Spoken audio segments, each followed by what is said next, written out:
Hi everyone, I'm Habiba Raouf and I'm joined by Emma Welch.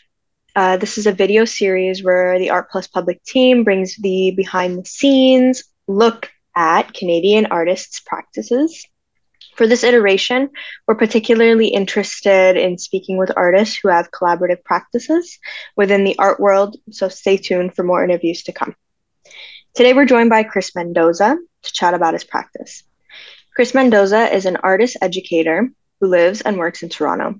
His practice is place-based and grounded in embodied research, aiming to negotiate the wonders of entanglement with the unravelling of coercive patterns that structure place relations.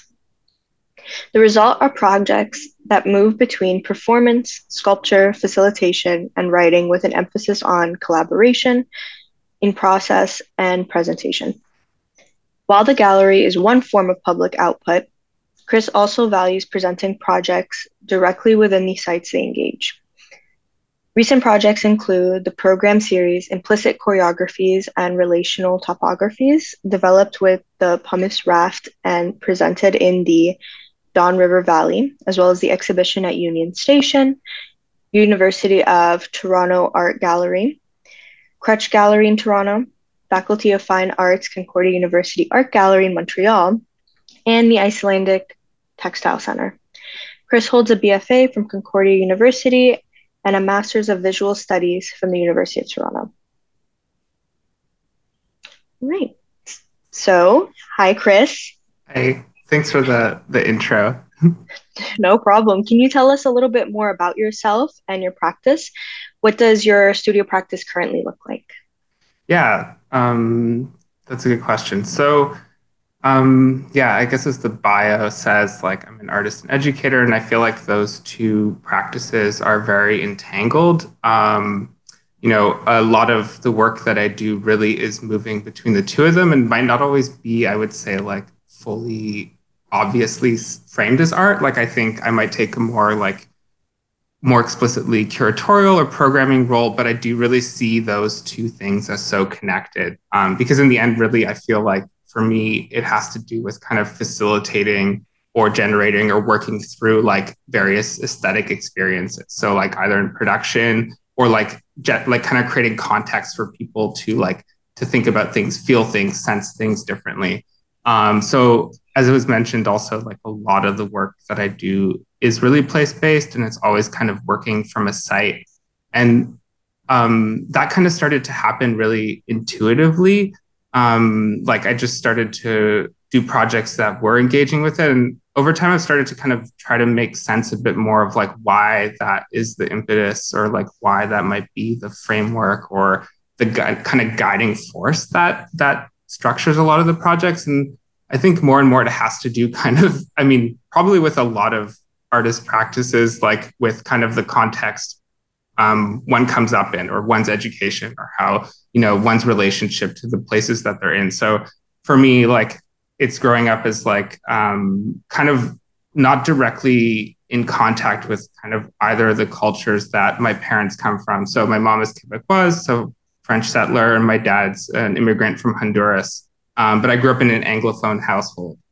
So neither French nor Spanish was kind of the main language. My parents would speak Spanish sometimes to try to hide certain things with us, but we caught on a bit as we got on. But like the primary language was English, which like in theory is like neither of their first languages. And even though I grew up in Quebec, I definitely was around more Anglophones in Quebec. And so my relationship to kind of both these cultural backgrounds, and then obviously also being a settler here, just kind of always made this idea of place and belonging something that was, I think, much more kind of opaque for me. And so I feel like a lot of the work is always kind of trying to work through that and also understanding that I think those things are like open and ongoing and kind of always up for negotiation. To jump back to the studio question, that's an interesting one also, because I don't know if I would say that my practice is studio based per se, though like the studio is part of the process sometimes. I do a lot of work on site. I do a lot of work like in collaboration, so meeting with folks. And the studio, like production in like the studio, in like a kind of artist studio proper is maybe kind of part of some projects, but not always like inherent to every project that I do. It kind of depends on like where it's going to be cited in the end. That's, are you currently in your studio right now? I am. Yeah. Yeah, I mean, as someone who, kind of like produces work within public space, very much rooted in site and place, I am curious, like, as someone, you do have a studio, so what does that kind of look like for you, like a day in the studio? Like, what is your process? What does a day look like for you? Yeah, it's definitely like so variable on the project. Like, if I'm working on an installation, then there will be like actually I'll backtrack for a second. It's so variable. Sometimes like I might come into the studio and do like reading, or might like actually do some admin work. And I do feel like as much as admin can be begrudged by artists, sometimes it's kind of a very real part of the practices that we do. And I think it's like important to consider how we go about those things. But so sometimes the studio is very kind of like administrative, but if I'm working on an installation or sculpture or developing, let's say, materials for performance, then like everything kind of gets pushed to the side and it shifts modes into what I would say is like more of a production mode. And so there's really kind of like two different valences, or two different like faces, let's say, to what the studio practice looks like.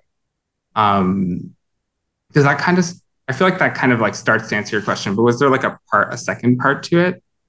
I mean, I think it's really project dependent, but I feel like, I was curious about maybe like, is there a first step? Is there a middle? Is there an end?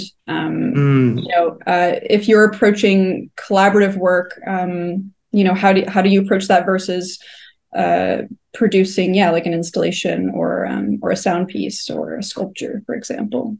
Yeah. So maybe I can kind of go through like different sequences, let's say. So like I think like the first part of the project is often like cited because it's working from a place. It's often like involving me going to a place or spending time with a place or doing research in or around a place. And so thinking about it, being in it, walking kind of returns a lot. And then if the project has a bit more of a studio component, then I will return to the studio. And like sometimes there's like collaborative creation. Like in some projects, I've like, invited another artist into the studio and we'll work on something together in the context of the studio space.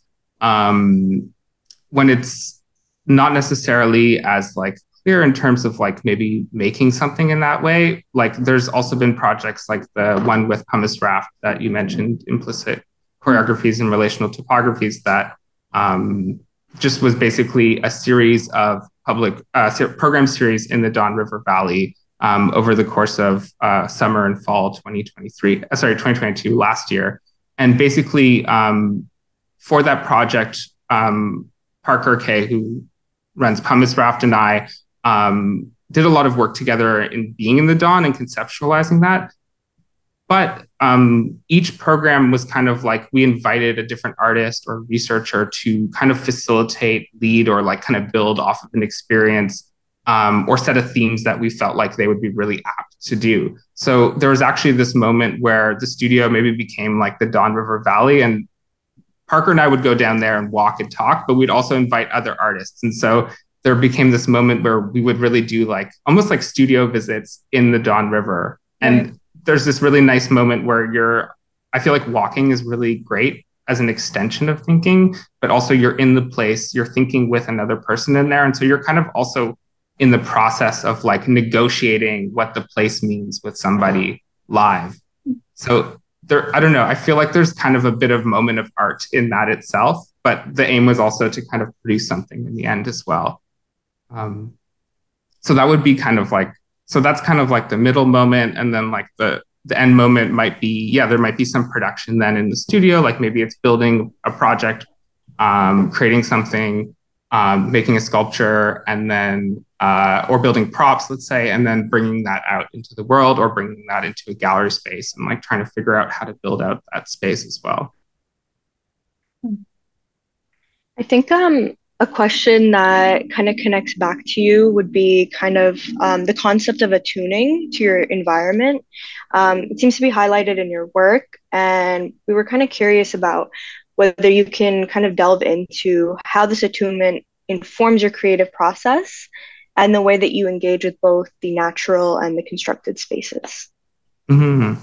Yeah, that's a great question. Like, I was kind of like in kind of thinking through the questions leading up to this interview. I was kind of thinking about that idea as well quite a bit, because I think we could take attunement as kind of like being a final state where you're like in tune with the world around you. But I was thinking of it more as like an action or a verb or a process of like trying to make sense of or sense or like get to know a place better. And so that's obviously like in relation. And again, I want to emphasize like the senses, like what do we hear? Like what's the sonic landscape telling us? Or like how do we hear it?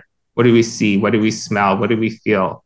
And we have kind of, I think, always like a set of presuppositions that come from our learning or background that will kind of dictate what we can hear sometimes, how we can see, how we can feel. And I'll give an example in a second. So attuning is kind of like, part of it is like paying attention to those things, but also in a sense being open to the possibility that you might not hear something, or you might hear something wrong, or you might see something not in the way that actually betrays like the history of the thing there. So there's kind of, in emphasizing the process, it's really like focusing in my mind more of like as a kind of never ending task in a way. And so like for an example for me is like, I feel like as a kid, I didn't have a lot of like education around like the natural environment, around plants and stuff like that. Like I didn't really have that education or that knowledge. And over time as an artist, I've started to really understand that a lot more through like, part of it is through like making pigments, then also doing research. But then one thing that you start to realize is that like, for instance, in the Don River Valley, you might, I don't know, if you go there without like a knowledge of the natural environment, you might, or the history of that place, you might just assume that like a lot of that plant life has kind of been there for quite a long time, or it's like naturally there. And in fact, like a lot of it is subject and kind of the product of a lot of human intervention. And you start to realize, oh, like there's certain plants that actually grow really well and might mark like industrial interference, like let's say goldenrod, which like you see in like construction sites all over Toronto, just pops up. And so it's like, you know, it's something that grows every year, and it might be seen as like a kind of weed, but it also emphasizes the disturbed nature of the soil in some way. And then obviously the more I did research, the more I kind of, in the context of the Don, really realized that like it's been just completely reworked as a space. And there's always kind of been some history of intervention, you know, just different qualities, maybe less or a lot less violent, let's say, than the kind of industrial intervention that's straightened it and like landfilled certain parts of it. So to me, attunement is like this ongoing process of like understanding and making sense of the places that I'm in, and it also is something like collaboration ends up playing such an important role in it. So again, that program series, bringing in all these other artists and researchers that have just completely different sets of knowledge, is also a way for me to kind of better understand the place. I think Parker and I really want to do this program series as well, because there's just so many layers to any place and any site. And the more voices you can get in, I think the better you can start to really approximate those nuances and all those kind of like the kind of really polyvocal aspect of any site or any place. Yeah, totally. Yeah, to be able to like properly reflect on like the spaces that you exist in, you have to get to know like so many components. So why not bring other people in that are experts in those fields that, you know, that can actually work with you and educate you, and you can educate one another and start to really understand a space better. Yeah, exactly. Like when I started working on the Dawn, like the first project I did, like I just wasn't as like grounded and rooted in Toronto. And so I really felt like there was a limit to what I could say or what I could focus on. which I think is like an appropriate thing to do as an artist. Like it's good to know like what are the limits of what you can actually like express or work towards in a kind of like, I don't know if authentic, but maybe genuine or honest way. Yeah, definitely. It speaks back to the attunement part that you're talking about of like kind of knowing where your lens is and where you're looking from something and like really being aware of that and knowing where the limits to that is and like exploring further or exploring within that. It's very interesting. You've mentioned Parker sort of briefly. I'm curious to know how you two sort of came together. Like, how did you start collaborating and working on this series of programming together? Yeah. So it was funny. We were actually brought kind of like we kind of met through a mutual friend in a way. Like we had a friend who was like to both of us apparently like, oh, you should really talk to me. Basically, it was like you should really talk to Parker. Like he's got a lot of like similar interests. He's got like he's got a lot of similar kind of concerns that I think you two would like really get along well, and supposedly the exact same thing to Parker. So we were kind of brought in contact in that way and met a couple times. And actually, Parker had seen the kind of first project that I did on the Dawn, which was this installation at the art museum.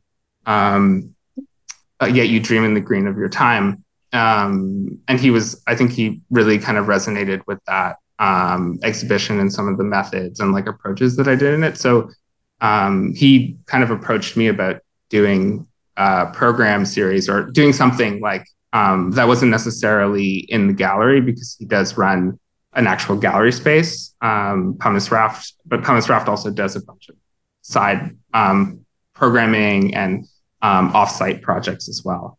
So that was really the start of it. And we kind of developed all this project in basically like a little less than a year, right? Which felt pretty wild at the time. At the beginning, we were like, we're going to do something really condensed in 1 month, and then realized like that we just needed much more space and time to breathe for it. So I think like that kind of really intense but really rewarding kind of work really, like, I think just really spoke to kind of some of the similarities that we had in terms of approaching things. And I think also just speaks to like how much you can, like, when you find somebody you work well with, or like you have there's always going to be discrepancies, but I think those can be really productive. Like a really good collaboration is almost like you'll just resonate. And I feel like you can do so much more than you can do solo. Yeah, for sure. It's a really good point. It's like if you're thinking about kind of similar things, then the conversation kind of, even if there's kind of divergence, it's like good divergence. It can kind of facilitate some more interesting conversation. Yeah, and I think like that's such an important aspect also of negotiating or dealing with like projects that are cited and dealing with place in any way. Like there has to be those moments for disagreement, or for like where like just some set of experience might actually be in tension, because I think that that's just kind of capturing, or not capturing, but like indicative of the reality of the places we inhabit and live in. Mm-hmm. I know that Habiba mentioned, in introduction, you have a BFA from Concordia. What did your previous work look like? Like I'm curious how you came to where you are now. Like, was there ever a moment within your practice early on its development that you had like and like kind of aha moment, or you were just like, it sort of like clicked, like how you wanted to produce work and how you wanted to, I don't know, collaborate with others and work within space and place? And let me think for a second, because I feel like there's probably like a lot of ways I could narrate the start of that. But I think like, so when I started my BFA, I feel like a lot of artists, I started in painting, but then quickly realized I couldn't do what I wanted to do in painting. And then was also doing sculpture classes and started to feel like there was a lot more in sculpture that I could express and deal with, because it just felt like I was opening up basically a space, and then also people's like bodily relationships to an object. Like, I think a really good sculpture has you move around and also like affects you as a moving body. It's not just kind of as ocularly focused, or like, as much focused on vision. So that was kind of like the start. And then I was taking this class while I was at Concordia, led by two teachers, actually. One of them was an art historian and artist, Cynthia Hammond, and the other one was an artist, François Morelli.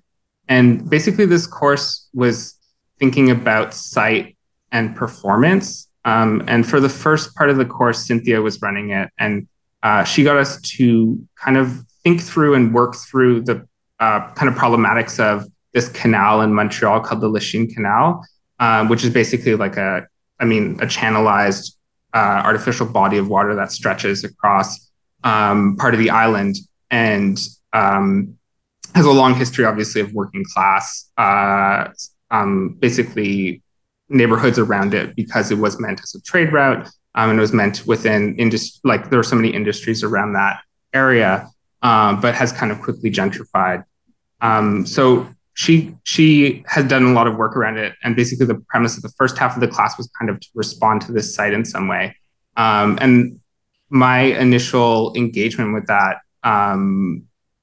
was to do kind of this performance, that was really kind of bizarre in retrospect, but felt like trying to be sensitive and pay time and attention to the water. So basically I found this kind of this area where historical plaque used to be that had been removed, and did this performance of bucketing water from the canal over it for about like 3 to 4 hours. And I feel like that opened up something for me, because there was something sculptural there that I'm talking about in terms of relating to a space and objects, but then there was also something in like the action and the kind of poetics of that. And I feel from like that kind of moment on, it really just like shot something forward. And to me, like, that connection between performance and sculpture feels like so much like at the core of like even these collaborative projects. Because like kind of going back to the previous question of attunement, like one thing you mentioned was like the built environment. Of course, like the natural environment is also often built because we've intervened in it. But I think there's a lot of ways to think through that as an artist sculpturally, but then also like performatively, because it's built so that in a way we move through it in very specific ways, or we think about it or relate to it in very specific ways. But there's always constantly people who are doing stuff that pushes against the intended function, like protests that like close down streets, and try to kind of like utilize the city architecture to do that. And I mean, I think it's a bit tricky in Toronto because of how wide the streets are, but like in Montreal, like those movements through the streets would be so much like so intensive and longer. Right. But I feel like that's starting to answer your question, but I feel like there's probably a lot to it as well. Oh yeah. That I haven't. But that's a good, yeah, I don't know. It's just it's always nice to hear like how you came to where you are now, or what was it that kind of sparked, yeah, I don't know, a root within your practice. Yeah. It tends to be also that there's so many other things like in our lives that influence the route that we take and where like our interests are sparked. So a question that I have for you would be, what are some of your other interests that inform your practice, either indirectly or directly? And then some of these things that can kind of like give you a space to kind of breathe and explore something that may influence your work or may not. That's a really good question. I feel like maybe most immediately, there's a lot of reading that I do that doesn't necessarily have anything to do with what I'm researching. I think during grad school, I kind of felt like I had to instrumentalize all my reading, like make all of it matter and be like about what I'm working on.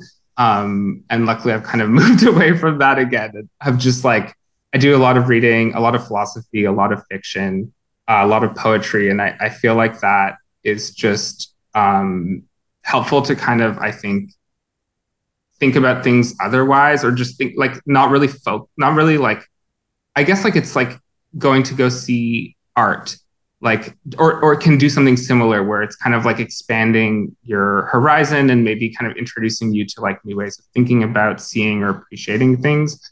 I feel like music is kind of also like that, though I have no idea how to connect music to my like, or like directly connect like me going to see like music to my practice, but there's an experience there that can feel recharging and kind of like uplifting and really probably feeds into what I do. Just I don't fully know the I mean, besides working with sound and like having an interest in sound, like I don't necessarily always don't know exactly what that connection is.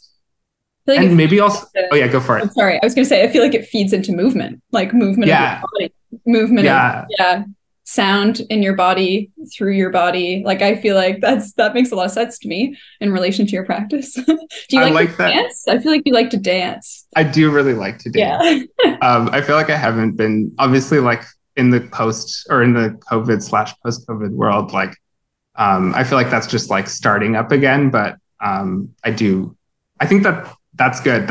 I like that observation. I think that's really astute and like probably right. It's like it comes back to the body in a lot of ways. For sure. Yeah. We won't take up too much of your time. But no worries. Curious what kind of keeps you motivated, keeps you kind of going back to the studio, or drives you forward through these projects.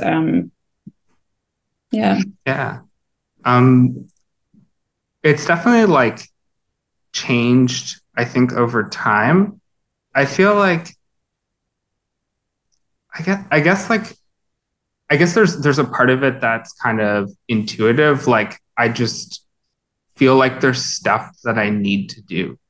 And like I can't always like dictate what the terms of that are like at the moment. Like afterwards I can like kind of maybe rationalize it. But I think there's like a fundamental intuitive need to like make things or to process the world through making. Like I feel like there's a level of art for me that's really personal, that really has to do with like me working through things that isn't really what the work is about in any public sense. So I don't know. I think I've gotten to a point where like I kind of need art as a way to make sense of where I am and where I'm going, and to kind of reevaluate that constantly. But then I think also like, I don't know, I feel like over the last couple of years moving to Toronto, I feel like I just feel really sustained with kind of like everyone making work here. Like I met so many people who are just like doing amazing stuff, and not always like, in official terms. And I feel like that kind of, there's really nice DIY kind of impulse and orientation here. Like, I mean, Emma, you're part of the Plum, so you're kind of in that also, but there's something really just, I don't know, inspiring about that I feel like also just pushes me forward. Yeah, I agree. I resonate with that as well. Just also as just an individual living in this city, I just feel like it's motivating to have others be motivated around you and want to be involved and want to participate and want to keep it going as well too. Yeah.